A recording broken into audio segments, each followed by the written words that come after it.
Alright, so this is chapter 5 of Project Nephilim, Cosmic Orgasm and the Strange Fate, Charles Thompson.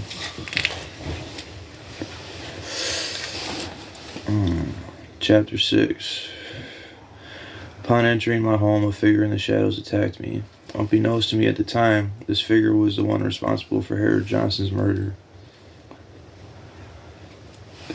During this abrupt altercation, I don't know how many blows to the head and body I sustained, but somehow I managed to get the upper hand on the assailant and hit him with an array of punches until we were both on the floor grappling with each other. As we continued wrestling on the floor, I remembered an old saying my late grandfather used to profess to me when I was a kid.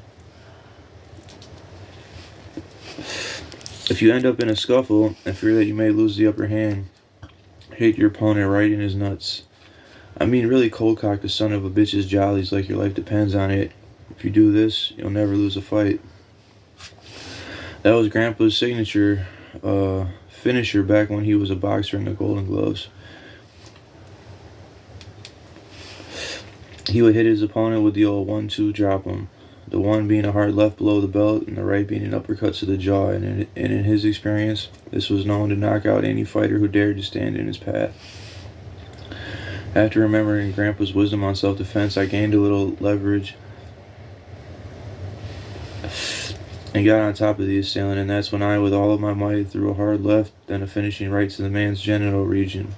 After he sustained the punches, he made a groaning noise and grabbed his junk as he rolled onto his side, curled up with his knees pressing against his chest.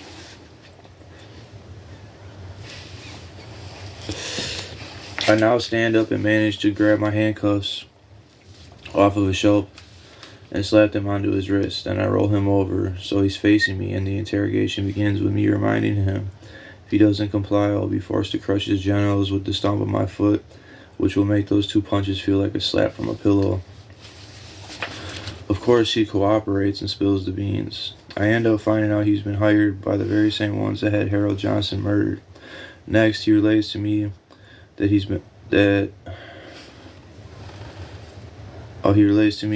Harold was a member of a group of elite billionaires who were receiving payments in the hundreds of millions from a group of extraterrestrials who were left stranded on this earth a while back when their spacecraft crashed into the mountains.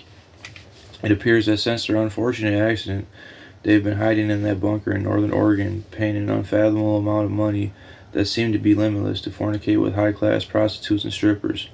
He told me it seemed the degenerate creatures were flying under the influence when they crashed, and that they only wished to commingle with the women until they figured out how they would get back home, if they ever decided to.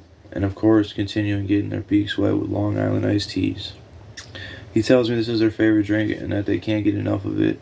It seems that back on their planet, alcohol is banned due to the overwhelming amount of bad decisions the creatures make when under the influence. So when they're here, they indulge.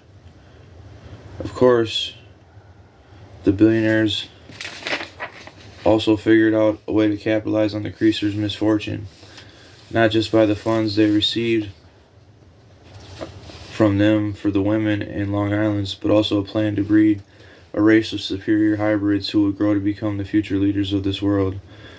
This was the goal of Project Nephilim. After hearing that, I knew enough now and was anticipating dropping the laxative into the digestive tract of the beast. Then my phone began to ring. It was Nikki saying the men were at the strip club and for me to come now. She sounded scared, so I grabbed some of my tactical gear and hog-tied the assassin. Then I grabbed the gun I used outside of work and left to catch those bastards who were trying to abduct Nikki. Now the scene changes. By the time I reach the strip club, Nikki is gone, and the wire I gave her must have become compromised because I'm not receiving any more live feed. The last images were her talking to some guys when the feed went black.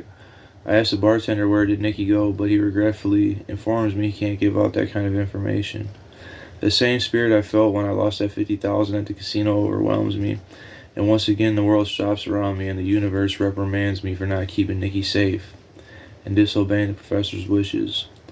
As this anatomical anomaly is raging within me, I can literally see myself breaking an empty glass on the bar over the bartender's head and teaching him a couple of lessons that I learned from my late grandfather with my fists, but instead of causing another scene